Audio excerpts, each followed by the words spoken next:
ಕೇಂದ್ರ ಸರ್ಕಾರದಿಂದ ರೈತರಿಗೆ ಗುಡ್ ನ್ಯೂಸ್. ಕರೆಂಟ್ ಬಿಲ್ ಚಿಂತೆ ಬಿಡಿ, ಹಣ ಗಳಿಸಿ. ರೈತರಿಗೆ ಜಾರಿಯಾಗಲಿದೆ ಮೋದಿ ಸರ್ಕಾರದಿಂದ ಮತ್ತೊಂದು ಮೆಗಾ ಯೋಜನೆ.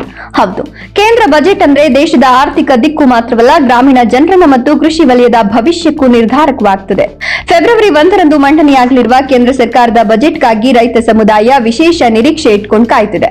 ಇದರ ನಡುವೆ ರೈತ ವಲಯಕ್ಕೆ ಸಿಹಿ ಸುದ್ದಿ ಎಂಬಂತೆ ಕೇಂದ್ರದ ಮೋದಿ ಸರ್ಕಾರ ಮತ್ತೊಂದು ಹೊಸ ಮಹತ್ವದ ಯೋಜನೆಯನ್ನ ಘೋಷಿಸಲು ಸಿದ್ಧವಾಗಿದೆ ಎಂಬ ಮಾಹಿತಿ ಹೊರಬಿದ್ದಿದೆ. ಹೌದು, ಈ ಯೋಜನೆ ಯಾವುದು, ರೈತರಿಗೆ ಯಾವ ರೀತಿ ಅನುಕೂಲ ಆಗಲಿದೆ ಅಂತ ಸಂಪೂರ್ಣ ಮಾಹಿತಿಯನ್ನ ಕೊಡ್ತೀನಿ. ಅದಕ್ಕಿಂತ ಮೊದಲು ನೀವು ಕೂಡ ರೈತರಾಗಿದ್ರೆ ಅಥವಾ ರೈತರ ಮಕ್ಕಳಾಗಿದ್ರೆ ತಪ್ಪದೇ ಒಂದು ಲೈಕ್ ಕೊಟ್ಟು ನಿಮ್ಮ ಜಿಲ್ಲೆ, ನಿಮ್ಮ ಊರು ಯಾವುದು ಅಂತ ಕಮೆಂಟ್ ಮಾಡಿ. ಹಾಗೆ ಇದೇ ರೀತಿ ಉಚಿತವಾಗಿ ಮಾಹಿತಿಗಳನ್ನ ನೋಟಿಫಿಕೇಶನ್ ಮೂಲಕ ಪಡೆಯಲು ನಮ್ಮ ಚಾನೆಲ್ ಅನ್ನ ಸಬ್ಸ್ಕ್ರೈಬ್ ಮಾಡಿಕೊಂಡು ಪಕ್ಕದಲ್ಲಿ ಬರುವ ಬೆಲ್ ಮೇಲೆ ಕ್ಲಿಕ್ ಮಾಡಿ. ಹೌದು, ಕೇಂದ್ರ ಸರ್ಕಾರದ ಹಣಕಾಸು ಸಚಿವೆ ನಿರ್ಮಲಾ ಸೀತಾರಾಮನ್ ಅವರು ಫೆಬ್ರವರಿ 1ರಂದು ಮಂಡಿಸಲಿರುವ ಬಜೆಟ್ನಲ್ಲಿ ರೈತರಿಗೆ ಮತ್ತು ಕೃಷಿ ವಲಯಕ್ಕೆ ವಿಶೇಷ ಒತ್ತು ನೀಡಲಾಗುತ್ತದೆ ಎಂಬ ನಿರೀಕ್ಷೆ ರೈತರಿಗಿದೆ. ಹೌದು, ಹಲವು ರಾಜ್ಯಗಳಲ್ಲಿ ವಿಧಾನಸಭಾ ಚುನಾವಣೆಗಳು ಸಮೀಪಿಸುತ್ತಿರುವ ಹಿನ್ನೆಲೆಯಲ್ಲಿ ಗ್ರಾಮೀಣ ಅಭಿವೃದ್ಧಿ ಮತ್ತು ರೈತ ಕಲ್ಯಾಣ ಯೋಜನೆಗಳು ಬಜೆಟ್ನ ಪ್ರಮುಖ ಅಂಶಗಳಾಗುವ ಸಾಧ್ಯತೆ ಇದೆ. ಈಗಾಗಲೇ ಚಾಲ್ತಿಯಲ್ಲಿರುವ ಯೋಜನೆಗಳ ವಿಸ್ತರಣೆ ಮತ್ತು ಹೊಸ ಯೋಜನೆಗಳ ಘೋಷಣೆಗಳು ರೈತರ ನಿರೀಕ್ಷೆಯನ್ನ ಹೆಚ್ಚಿದೆ. ಆದ್ದರಿಂದ ಕೇಂದ್ರ ಸರ್ಕಾರ ರೈತರ ಆದಾಯ, ವಿದ್ಯುತ್ ಲಭ್ಯತೆ ಮತ್ತು ಪರಿಸರ ರಕ್ಷಣೆಗೆ ದೊಡ್ಡ ಬದಲಾವಣೆ ತರುವ ಸಾಧ್ಯತೆಯೊಂದಿಗೆ ಪ್ರಧಾನಮಂತ್ರಿ ಕುಸುಮ್ ಯೋಜನೆ 2.0 ಎಂಬ ಯೋಜನೆಯನ್ನ ಘೋಷಣೆ ಮಾಡುವ ಸಾಧ್ಯತೆ ಇದೆ ಎನ್ನಲಾಗಿದೆ.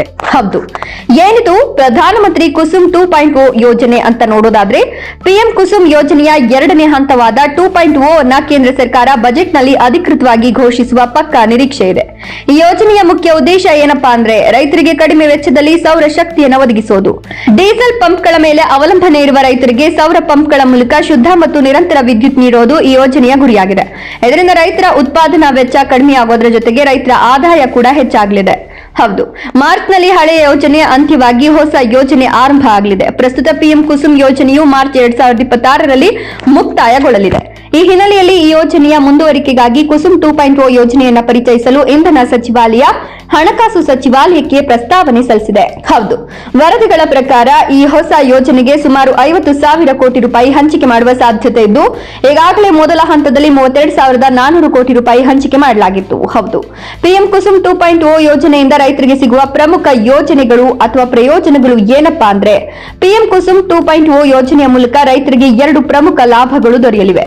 ಅದರಲ್ಲಿ ಮೊದಲನೆಯದ್ದು ಕಡಿಮೆ ದರದಲ್ಲಿ ಸೌರ ಪಂಪ್ಗಳು ಸಿಗ್ತವೆ ಮತ್ತು ಎರಡನೆಯದು ಬ್ಯಾಟರಿ ಶೇಖರಣಾ ತಂತ್ರಜ್ಞಾನ ಬಳಸಿ ಹಗಲು ಮತ್ತು ರಾತ್ರಿ 2 ಸಮಯದಲ್ಲೂ ವಿದ್ಯುತ್ ಸಿಗುವ ವ್ಯವಸ್ಥೆ ಆಗಲಿದೆ.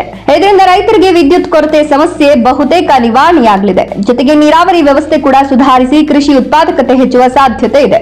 ಹೌದು, ಸೌರಶಕ್ತಿಯ ಬಳಕೆಯಿಂದ ಡೀಸೆಲ್ ಬಳಕೆ ಕಡಿಮೆ ಆಗ್ತದೆ. ಇದರಿಂದ ರೈತರ ಖರ್ಚು ಇಳಿಯೋದಷ್ಟೇ ಅಲ್ಲ, ಪರಿಸರ ಮಾಲಿನ್ಯವೂ ಕೂಡ ಕಡಿಮೆ ಆಗ್ತದೆ. ಅಪ್ಡೇಟ್ ಮಾಡಬಹುದಾದ ಇಂಧನ ಬಳಕೆಯನ್ನು ಉತ್ತೇಜಿಸುವ ಯೋಜನೆ ಹಸಿರು ಆರ್ಥಿಕತೆಯತ್ತ ದೇಶವನ್ನ ಮುನ್ನಡೆಸುತ್ತದೆ. ಒಟ್ಟಾರೆಯಾಗಿ ಹೇಳಬೇಕಪ್ಪ ಅಂದ್ರೆ, ಪಿಎಂ ಕುಸುಮ್ 2.0 ಯೋಜನೆ ಜಾರಿಗೆ ಬಂದ್ರೆ ಅದು ರೈತರಿಗೆ ವಿದ್ಯುತ್, ನೀರು ಮತ್ತು ಆದಾಯದ ಭದ್ರತೆಯನ್ನ ಒಟ್ಟಿಗೆ ನೀಡುವ ಮಹತ್ವದ ಯೋಜನೆ ಆಗಲಿದೆ. ಹೌದು, ಬಜೆಟ್ನಲ್ಲಿ ಈ ಘೋಷಣೆ ರೈತ ಸಮುದಾಯಕ್ಕೆ ನಿಜಕ್ಕೂ ಸಿಹಿ ಸುದ್ದಿಯಾಗುವ ಸಾಧ್ಯತೆ ಇದೆ.